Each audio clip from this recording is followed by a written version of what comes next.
조디 헤링은 1975년 미국 버몬트에서 태어났습니다. 상당히 큰 대가족 집입니다.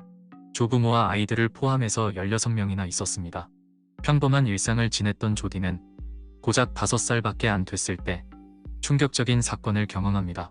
그녀의 아버지는 가족들이 사는 집 앞의 잔디밭에서 죽은 채로 발견됐습니다.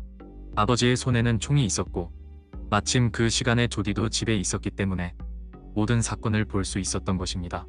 가족들은 절대 아버지 스스로 목숨을 끊지 않았을 것이라고 주장했습니다. 사실 그는 여러 번이나 협박을 당하고 있었다고 합니다. 거의 몇 달을 그렇게 당하고 있었고 목격자들의 진술까지 들은 법원은 스스로 한 것이라고 판결했습니다. 아버지의 비극적인 이후에 조디는 자주 발작을 일으키게 됐습니다. 이렇게 어린 아이가 정신적으로 힘들었음에도 가족들은 그녀를 병원에 데려가지도 않았습니다. 이런 성장 과정을 겪은 조디는 정상적인 사람들과 조금씩 달라지기 시작했습니다. 10대 시절에 그녀는 주변의 사람들을 관찰하기 시작했습니다. 그냥 앉아서 사람들이 뭐라고 어떻게 하는지 관찰했습니다. 이걸 짧은 시간도 아니라 몇 시간 동안 계속했습니다. 그녀의 이런 행동에 대해서 이모가 말했었는데 때로는 사람을 관찰하는 것이 아니라 허공을 몇 시간 동안이나 응시했다고 합니다. 그녀의 표정은 언제나 어두웠습니다. 어머니로부터 사랑도 전혀 받지 못하고 자랐습니다. 그녀가 14살 때 어머니의 집에서 쫓겨났습니다. 이때부터 그녀는 차 뒤에 숨어서 살고 있었습니다. 이런 환경 속에 정상적으로 성장해줬다면 고맙겠지만 사실 불가능에 가까울 것입니다. 그녀는 결국 17살에 불미스러운 일에 휘말리며 임신을 하게 됩니다. 그리고 세월이 흐르면서 아이가 2명 더 생겼지만 첫째 아이와 마찬가지로 모두 혼외자였습니다. 하지만 본인이 어머니로부터 사랑을 못 받았던 것이 큰 상처였음을 알았기 때문에 아이들에 대해서는 굉장히 헌신적이었습니다. 그러나 특별한 보호자도 없이 생활하는 그녀에게 또 다른 시련이 닥치게 됩니다. 바로 술과 약물의 남용입니다. 그녀의 신체적, 정신적 건강은 이제 무너질 대로 무너졌습니다. 그녀는 여전히 노숙자 신세였고 아이 3명을 포함해 4명이 거리를 돌아다녔습니다. 1998년 11월 당시 조디의 나이는 23세밖에 되지 않았습니다. 하지만 음주운전을 경찰에게 들키고 몇 달 동안 감옥살이를 했습니다. 그리고 2001년 6월 조디는 또 다시 기소됐습니다. 마찬가지로 음주운전에 의한 것이었고 또 감옥살이를 했습니다. 2003년 5월 음주운전과는 다른 새로운 유형의 범죄를 저질렀습니다. 을 소지한 것을 경찰에게 들켰고 또 감옥살이를 했습니다. 출소 후 그녀는 보호관찰을 받고 있었지만 법률에 위반되는 행동을 했습니다.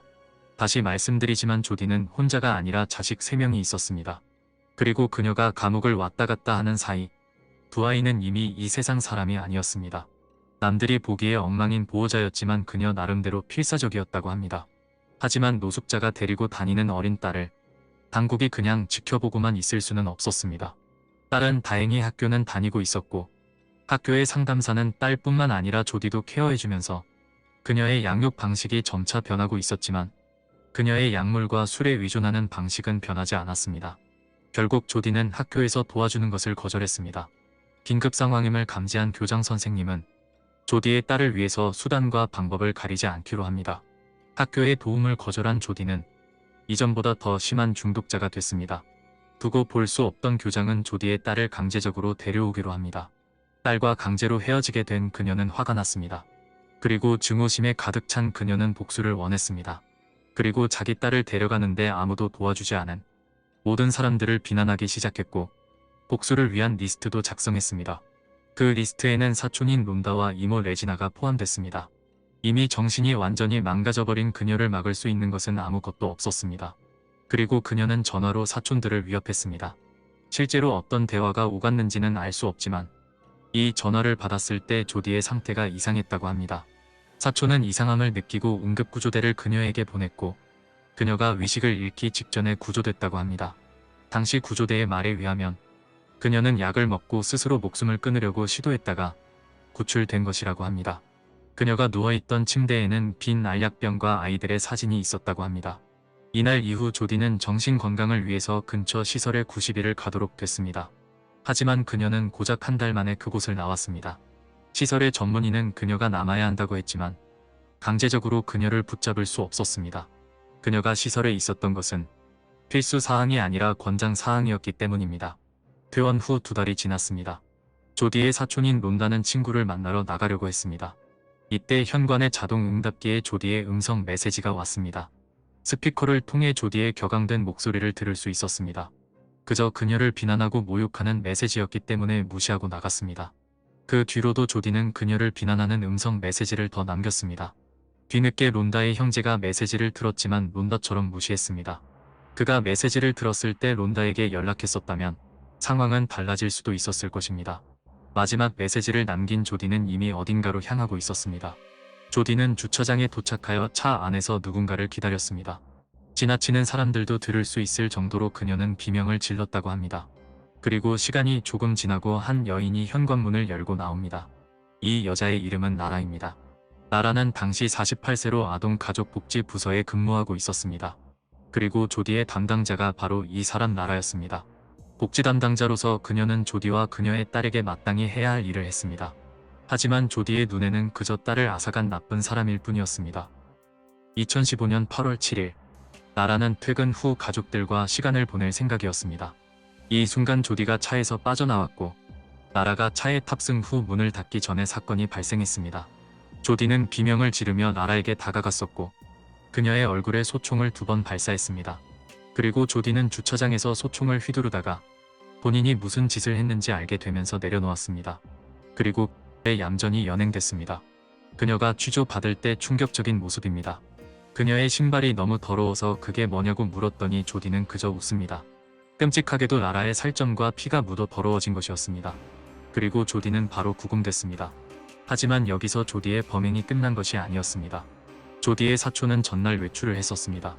그리고 아침 일찍 집에 돌아왔는데 현관문이 활짝 열려 있었습니다. 그리고 집에 들어서는 순간 그녀는 무너지고 말았습니다. 그녀는 자신의 어머니가 바닥에 있는 것을 보았고 그 뒤에 할머니도 쓰러져 있는 것을 봤습니다. 둘 다 머리에서 피가 흘렀습니다. 그리고 위층으로 달려갔더니 그녀의 이모인 레지나도 쓰러져 있었습니다. 그녀는 정신과 진단을 받았고 심각한 불안장애를 가지고 있다고 했습니다. 그녀는 본인의 삶에 도움을 주기 위한 사람들을 거부했습니다. 재판을 받을 때는 허공을 응시하며 감정이 없어 보였지만 본인이 말을 할 때 감정이 터져버립니다. I've never met a mean person in my whole life. And Mr. Sobel is right. The loss of a child is so hard to endure. I know how it feels. I can't take back that day. I wish I could. But I can't. 조디는 결국 유죄 판결을 받았습니다. 그녀는 나중에 재활을 하면 더 나은 사람이 될 수 있다고 호소하며 형량을 낮추려 했지만 여태 보아왔던 그녀의 행실을 토대로 그녀의 호소는 받아들여지지 않았고 가석방 없는 종신형을 선고했습니다. 법원은 그녀의 재활 가능성이 아예 없다고 판단했습니다. 조디는 아이를 뺏겼기 때문에 충분히 화를 낼 수는 있습니다. 하지만 그녀의 반응은 너무 과격했습니다. 4명의 무고한 희생자가 이기적인 한 사람에 의해서 만들어졌습니다. 이기적이고 모자란 어머니 조디 해링 사건이었습니다. 구독과 좋아요 부탁드리며 여러분의 의견도 남겨주시면 감사하겠습니다.